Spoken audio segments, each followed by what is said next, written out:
اعوذ باللہ من الشیطان الرجیم بسم اللہ الرحمن الرحیم۔ تمام ہی دیکھنے اور سننے والوں کو السلام علیکم ورحمۃ اللہ وبرکاتہ۔ بحمدہ تعالی ایمان ٹی وی پاکستان آپ تک نماز کے جو مختلف طریقہ کار ہیں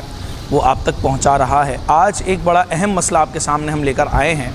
کرسی پر بیٹھ کر نماز پڑھنے کا طریقہ۔ سامعین محترم، یہ نماز پڑھنے کا طریقہ کار کس طرح ہوتا ہے، کون لوگ اس پر نماز پڑھ سکتے ہیں اور کس طرح یہ ادا کی جاتی ہے، آج ہم اس ویڈیو میں آپ کو یہ بتائیں گے ساری چیزیں۔ سب سے پہلے تو یہ سمجھ لیجئے کہ جو نماز ہے اس کو ہم نے کھڑے ہو کر ہی پڑھنا ہے۔ اس میں یعنی اگر آپ کو کوئی بیماری وغیرہ نہیں ہے، کوئی مسئلہ درپیش نہیں ہے، تو بیٹھ کر اگر نماز فرض اور واجب اور سنت ادا کریں گے تو وہ نماز ادا ہی نہیں ہوگی۔ البتہ نفل جو ہے وہ بغیر کسی کراہت، بغیر کسی مرض کے بھی بیٹھ کر پڑھی جا سکتی ہے۔ اب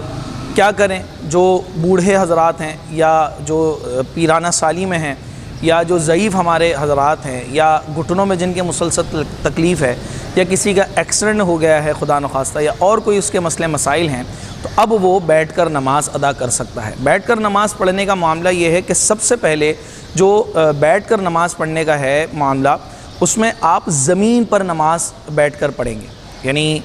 ڈائریکٹ جو پہلا مرحلہ ہے وہ کرسی پر بیٹھنے کا نہیں ہے، بلکہ زمین پر بیٹھ کر نماز پڑھنے کا طریقہ کار ہے۔ اب یقیناً کچھ لوگ ایسے ہوتے ہیں جو اگر زمین پر بیٹھ گئے تو ان کو سجدے میں تکلیف ہوگی،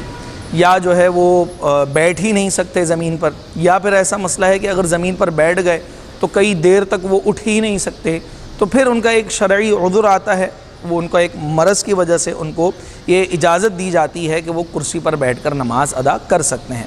اچھا، کرسی پر جو نماز ادا کی جاتی ہے اس پر بیٹھ کر، وہ اشاروں والی نماز کہلاتی ہے۔ وہ یقیناً آپ سب نے حدیث مبارکہ سن رکھی ہے کہ اگر نماز جو ہے وہ اس پوزیشن میں نہیں پڑھ سکتے تو اس پوزیشن میں پڑھ لیں، اس پوزیشن میں نہیں پڑھ سکتے تو اس پوزیشن میں پڑھ لیں۔ تو سب سے جو لاسٹ پوزیشن ہے نماز پڑھنے کی، یعنی اگر کھڑے ہو کر نہیں پڑھ سکتے تو بیٹھ کر پڑھ لیں، بیٹھ کر نہیں پڑھ سکتے تو لیٹ کر پڑھیں، لیٹ کر نہیں پڑھ سکتے تو اشاروں میں پڑھیں۔ تو یہ اشاروں والی نماز کہلاتی ہے۔ اس کا جو پڑھنے کا طریقہ کار ہوتا ہے وہ آپ سب دیکھ لیں، جو جماعت والے ہیں وہ بھی اور جو بغیر جماعت والے ہیں ان کے لیے بھی یہ طریقہ مفید رہے گا۔ اس میں سب سے پہلے اگر ہم جماعت کے حوالے سے کرسی کی بات کریں تو آپ دیکھ سکتے ہیں کہ یہ جو ہماری صف بندی ہے، یہ جو صف بنی ہوئی ہے، اس میں آپ اپنی کرسی کو اس طرح پیچھے نہیں رکھ سکتے۔ کیوں نہیں رکھ سکتے کہ دیکھیں آپ جہاں پر موجود ہیں وہاں پر پیچھے بھی کوئی نمازی ہوگا اور اس کے پڑھنے میں چونکہ دشواری ہوگی، لہٰذا وہاں پر آپ اس طرح آپ کرسی نہیں رکھ سکتے۔ اچھا، اس طرح لوگ کرسی رکھتے کیوں ہیں؟ وہ یہ سمجھتے ہیں کہ اگر ہم پیچھے کرسی کریں گے تو ہم صف والوں کے برابر آ جائیں گے، لیکن جب وہ بیٹھیں گے تو لازمی سی بات ہے کہ وہ پیچھے ہوئے ہوں گے اور نمازی حضرات جو ہے وہ ان کی صف آگے کوئی بھی ہوگی، تو یہ مناسب نہیں ہے۔ اس کا طریقہ کار آسان سا یہ ہے کہ وہ اپنی کرسی کو اس جگہ پر رکھے، یعنی صف کے ساتھ بالکل ملا کر وہ اپنی کرسی کو رکھے گا۔ پھر اس کے بعد اب جب اس میں نماز ادا کرنی ہے تو ہمارے یہاں پر لوگ اس طرح کے مغالطے کا شکار ہیں کہ کرسی پر بیٹھ کر نماز پڑھ رہے ہوتے ہیں لیکن ان کی درستگی اس کے اندر نہیں ہوتی، درست طریقے سے نہیں پڑھ رہے ہوتے۔ اگر آپ یہ بات یاد رکھیں کہ اگر آپ سجدے پر قادر نہیں ہیں، اگر سجدہ نہیں کر پا رہے، سجدے میں گئے تو اٹھنا واپسی مشکل ہے، تو اس کے لیے آپ پر جو کھڑا ہونا ہے، جو قیام کرنا ہے نماز کے اندر، وہ ساقط ہو جاتا ہے۔ ٹھیک ہے، یعنی اگر آپ سجدے پر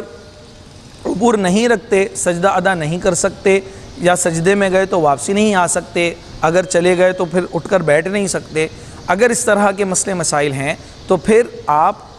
بیٹھ کر ہی نماز ادا کریں گے، یعنی جو قیام ہے، جو کھڑا ہونا ہے نماز میں، وہ آپ کا ساقط ہو جائے گا۔ پھر اس صورت میں کیا کریں؟ اس صورت میں آپ پوری نماز بیٹھ کر پڑھیں گے، اس طرح سے، اس طرح پوری نماز آپ بیٹھ کر ادا کریں گے۔ اور کھڑے ہونے والا معاملہ کیا ہے کہ یہ کھڑے ہونا، تو اس میں یاد رکھیں کہ وہ لوگ جو سجدے پر قادر ہیں، سجدے پر جو ہے وہ سجدہ کر سکتے ہیں، سجدے میں کوئی دشواری نہیں ہے، بس ان کو کھڑے ہونے میں تکلیف ہے، تو ان لوگوں کے لیے ایک آسان سا حل یہ ہے، پہلے یا تو وہ کرسی استعمال نہ کریں، ٹھیک ہے، کھڑے ہوں اور جتنی دیر کھڑے ہو سکتے ہیں کھڑے ہوں، پھر بیٹھ جائیں، ٹھیک ہے، جو سجدے سے واپس اٹھ سکتے ہیں یہ ان کی بات ہو رہی ہے، جو سجدہ کر سکتے ہیں بآسانی۔ اچھا، اور اگر جو ہے وہ نیچے نہیں بیٹھ سکتے، زمین پر بیٹھنے میں مسئلہ ہے، تو پھر اب وہ کرسی پر اس طرح بیٹھ سکتے ہیں، یعنی جتنی دیر ان کو کھڑا ہونا ہے اتنی دیر وہ کھڑے ہوں گے اللہ اکبر کہہ کر، اور پھر جیسے ہی وہ تھک جائیں، یعنی اب وہ ان کی برداشت سے باہر ہو گئی ہے، تو اب وہ بیٹھ جائیں، اور اس طرح وہ بیٹھ جائیں گے۔ یعنی لوگ جو ہے وہ اس طرح جو کرسی کا پچھلا والا پایا ہے اس کے ساتھ کھڑے ہوئے ہوں گے، اور کرسی کا اگلے والے پائے تھوڑے سے باہر نکلے ہوئے ہوں گے، تو اس میں کوئی مسئلے والی بات نہیں ہے۔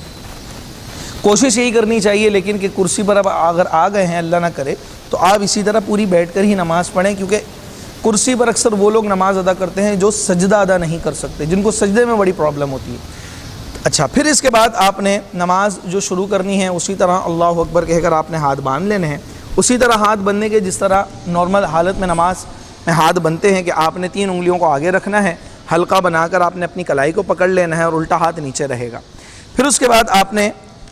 جو اس کے اندر رکوع کرنا ہے اور سجدہ کرنا ہے وہ ہوا کے اندر آپ نے نہیں کرنا،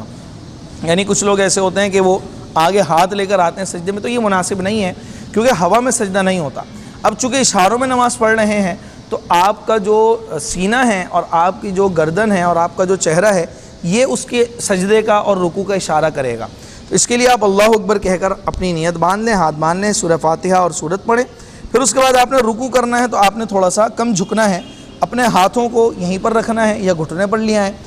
اس کو بس تھوڑا سا جھکیں، یہ آپ کو رکوع ہو گیا۔ اس کے بعد سمیع اللہ لمن حمیدہ، پھر سجدے میں جائیں تو آپ ہاتھوں کو یہی رکھیں گے، ٹھیک ہے، اور گھٹنوں سے تھوڑا سا پہلے، اور پھر آپ نے سجدے کے لیے تھوڑا سا مزید جھک جانا ہے، زیادہ جھک جانا ہے۔ پھر جب آپ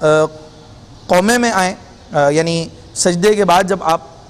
اٹھیں، یعنی جلسہ جس کو ہم کہتے ہیں، تو اس جلسے کے بعد پھر دوبارہ آپ دوسرے سجدے میں جائیں گے تو دوبارہ اتنی دیر اتنا ہی جھکیں جتنا آپ پہلے جھکے تھے، سبحان ربی الاعلیٰ، سبحان ربی الاعلیٰ، سبحان ربی الاعلیٰ۔ اس طرح آپ اپنی نماز کو پھر پورا کمپلیٹ کریں گے،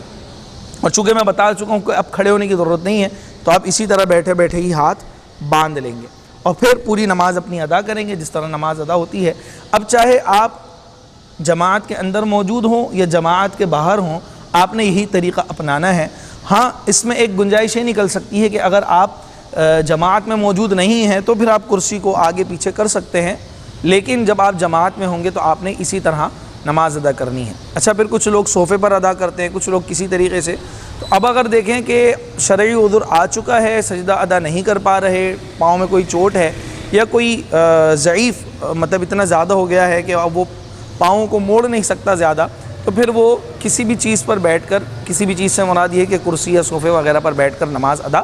کر سکتا ہے۔ طریقہ کار میں نے آپ کو بتا دیا ہے، طریقہ کار پورا یہی رہے گا، اور چونکہ سجدے پر قدرت نہیں رکھتا تو اس لیے اب اس کو کھڑے ہونے کی بھی حاجت نہیں ہے۔ یقیناً آپ کو ہماری یہ ویڈیو سمجھ میں آ گئی ہوگی۔ مزید سوالات کے لیے کمنٹ باکس میں ہم سے رابطہ کیجیے، ہمارے چینل کو سبسکرائب کیجیے۔ وآخر دعوانا الحمدللہ رب العالمین۔